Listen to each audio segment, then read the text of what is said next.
Hello guys, welcome to this 8.1 meta-analysis. So we've gotten to see 8.1 preseason runes changes all conglomerate into the competitive scene for the past week or so. And we're just going to kind of look at where things have shaked out and what's strong, what's weak, maybe what I expect to see that we haven't necessarily seen, and what might be changed in the coming patches, and then how that'll kind of shake things up. So on the left side here, we have kind of the mainstays that you're seeing in most, if not every game all over the world. Uh, the meta essentially stands for most effective tactic available. It's basically looking at how can we kind of abuse the state of the game the most to kind of get the biggest advantage through draft over our opponent. So let's start with top lane. It's actually one of the roles that has seen a crazy amount of variance in terms of its identity on this patch. We have hyperscaling carries in things like GP, Camille, Vlad, a little bit of Jace, that GP especially is actually able to be first picked in this meta right now. GP especially and Vlad both are abusing gold generation items uh, and kind of allowing themselves to get free lanes versus melee tank matchups that are really popular right now. The only punishers are Gnar and Jace right now that are kind of the ranged push in, get the CS advantage, kind of keep the GP or Camille under turret for as much as possible, force them to miss CS, eventually take tower that way, and try and snowball an early game advantage before the GP can necessarily get to his full builds, fully online build of, the Triforce, Sterax, defensive boot option, and then look for either pen or crit chance to try and just blow up your squishy backline or cut through the tanky front line.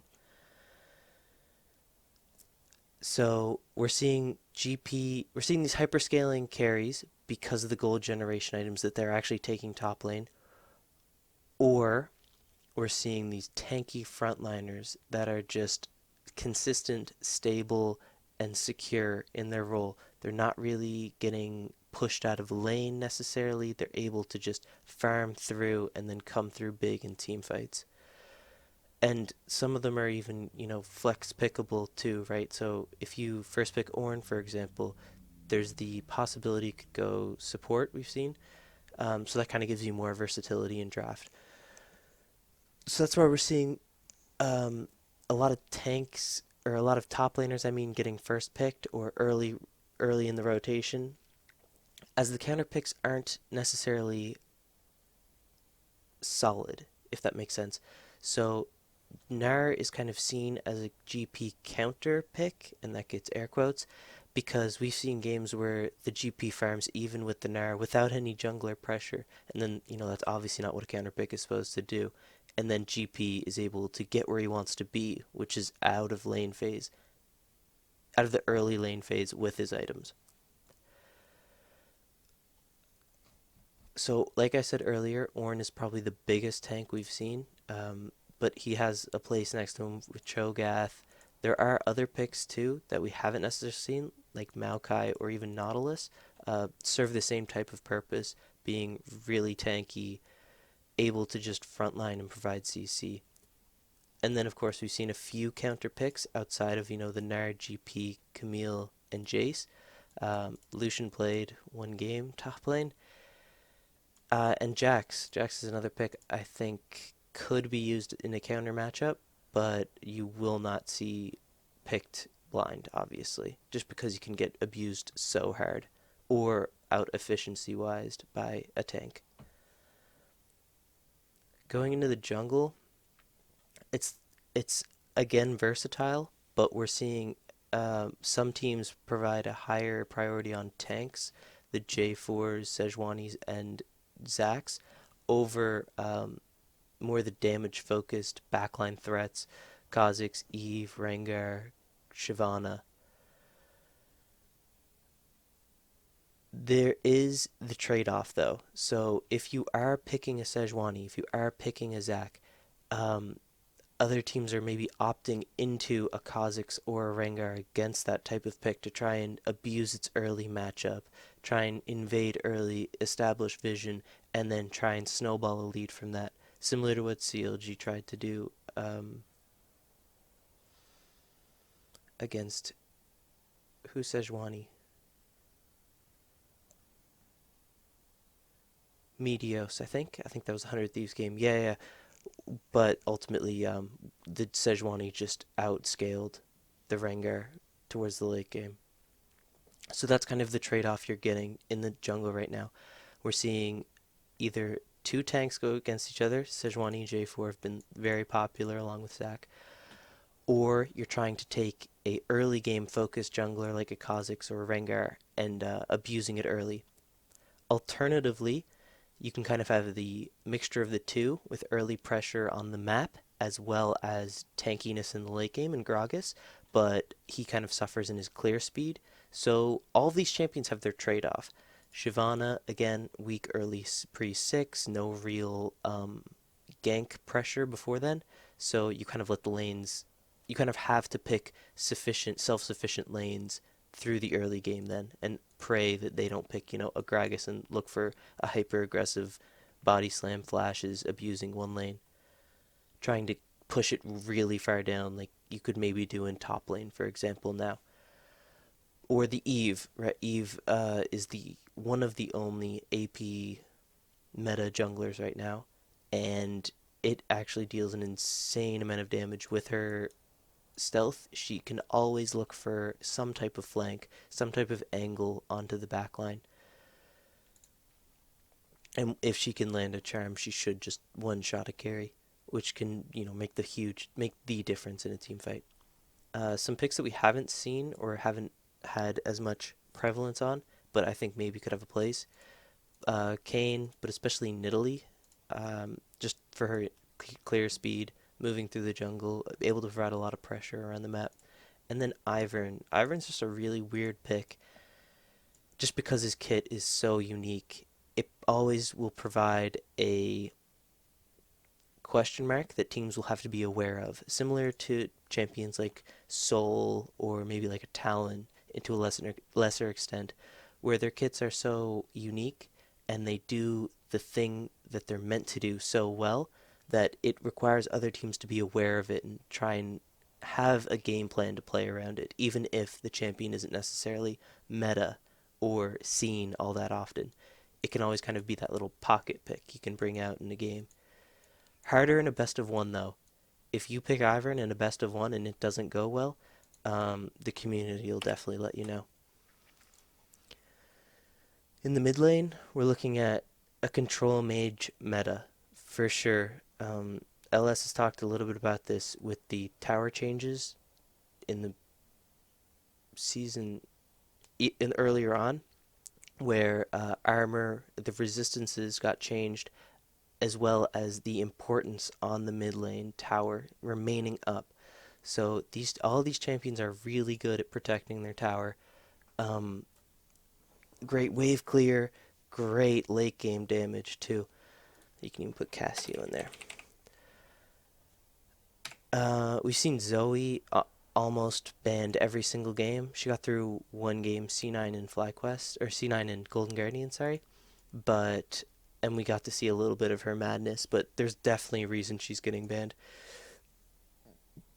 Not only for her long range sleepy trouble bubble and gross poke damage, but also the inherent RNG of her kit makes it very frustrating and hard to bet on or against in a pro game best of one, where, if the Zoe gets the right RNG ignite into teleport for the early lane, for example, she can kind of go all in with the ignite, take the TP, even if it's not a great all in and she chunks out the enemy mid laner, maybe doesn't kill him, also gets chunked herself, she can just back at the TP. The Zoe nonsense that's going on. It kind of forces her to be a permaban or first pickable.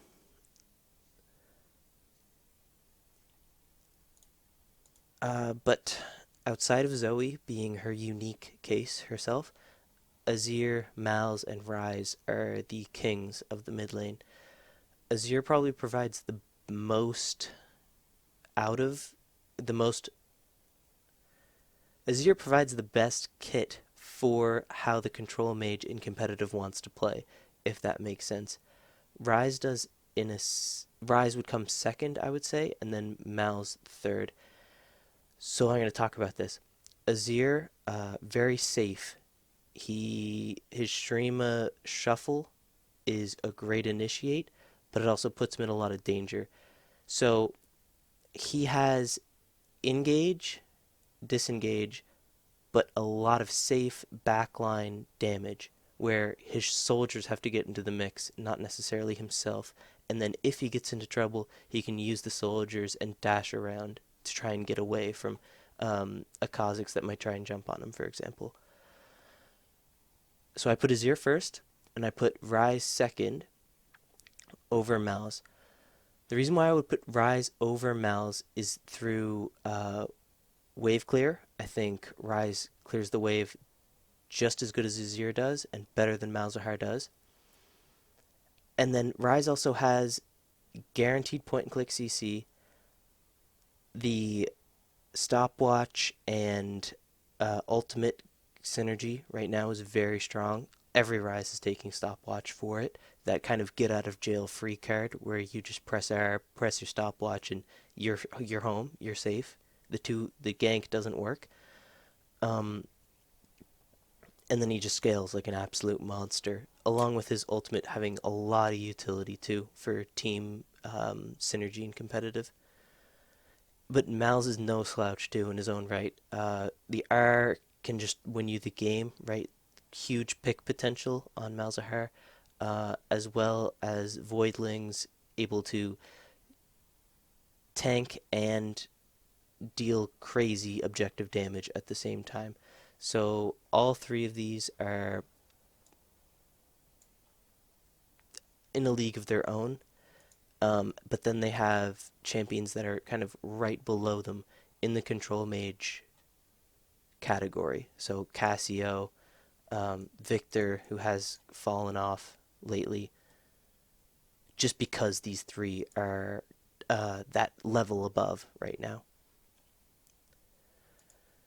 So what we haven't really seen experimented with a lot is assassins or trying to counter these three kings of the mid lane, which I think we might see looking into next week. We saw Bjergsen try Xerath. Um, it went okay, but wasn't necessarily a counter, and it didn't do what you want a counter to do. It wasn't up in CS. It didn't. It wasn't able to push the Azir out of lane or anything like that. But it was just able to farm through. And if you want to farm through, you can also pick any of the other control mages that have more mobility, aren't as uniform in their kits.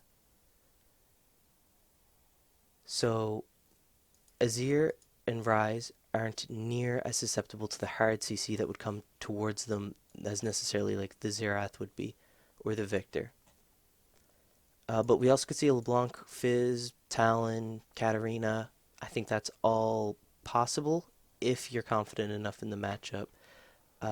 Fizz used to, if Fizz can hit the R on the Azir, it, he's perfect. He just has to get to 6, and that's kind of the problem with him right now.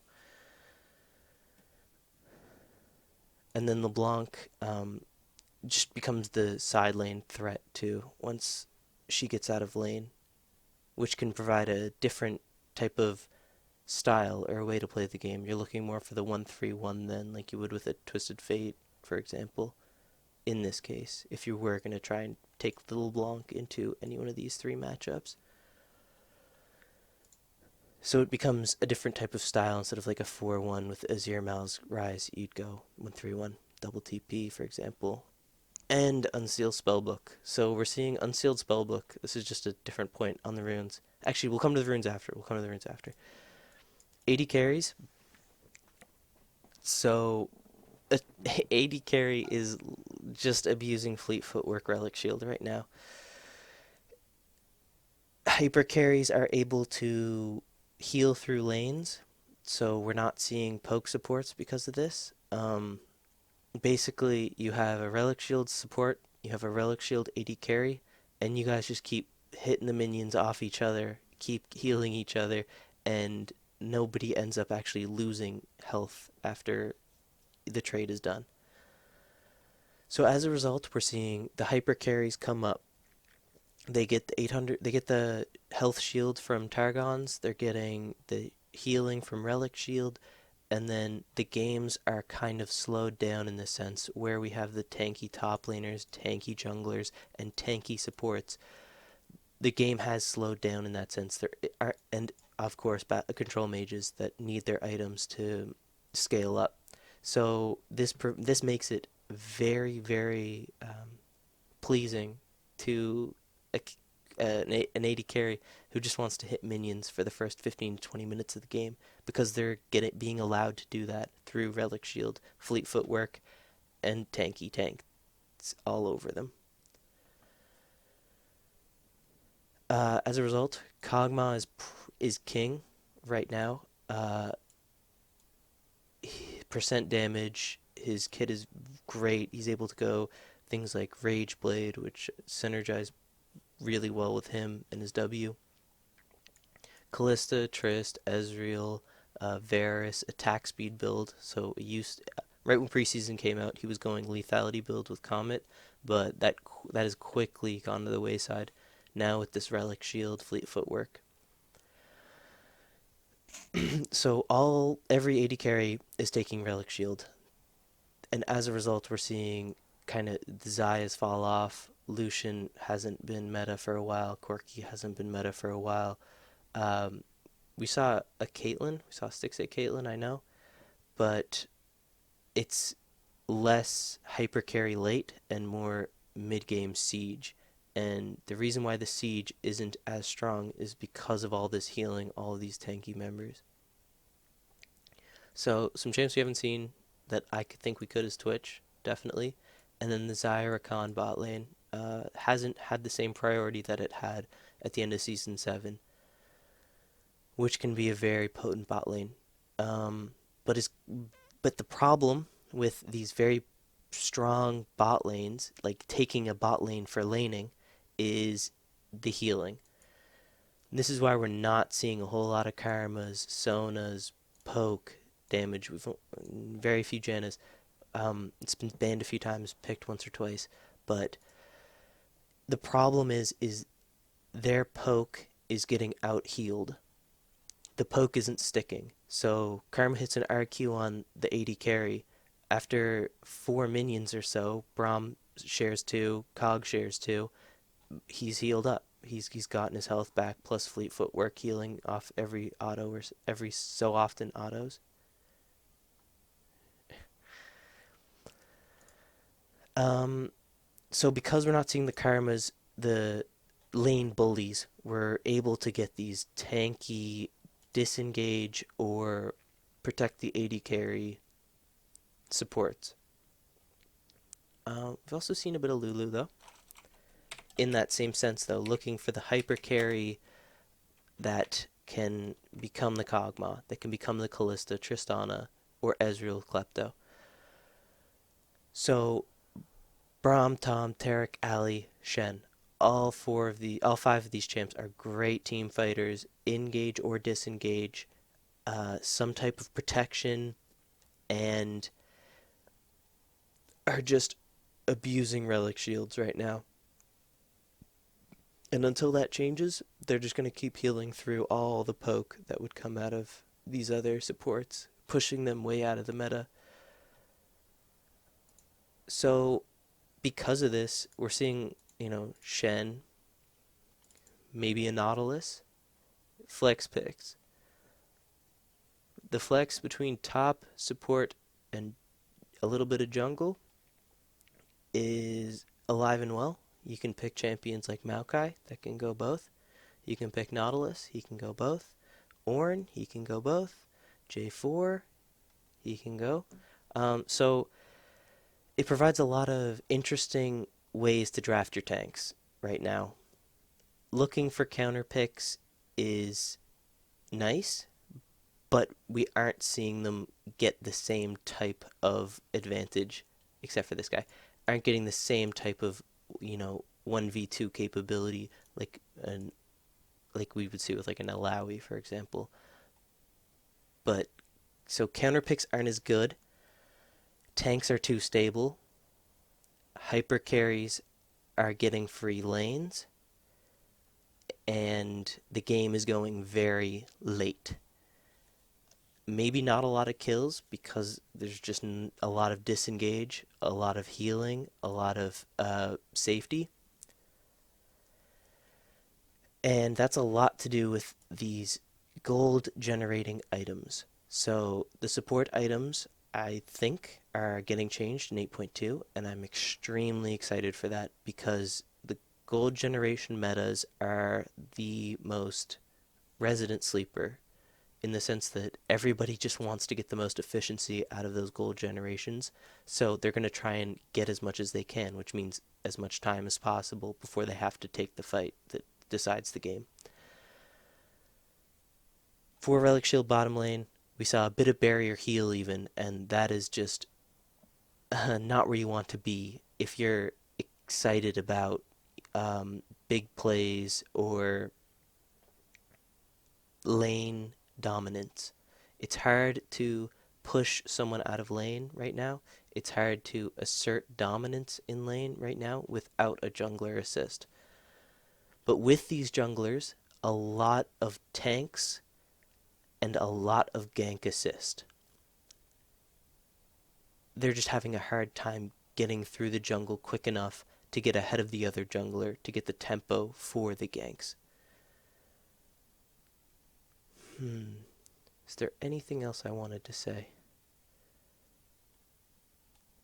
Lots of engage. You have to make the decision for safety or early game. You're playing it safe.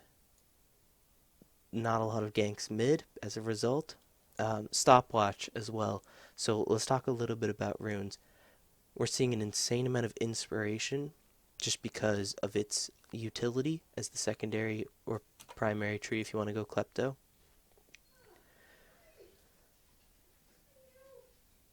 Fleet Footwork Overheal Relic Shield is destroying the bottom lane meta. It's just not super fun to play right now as everybody is just waiting for 25 minutes with their hyper scales and then trying to Rage Blade Runons everybody down.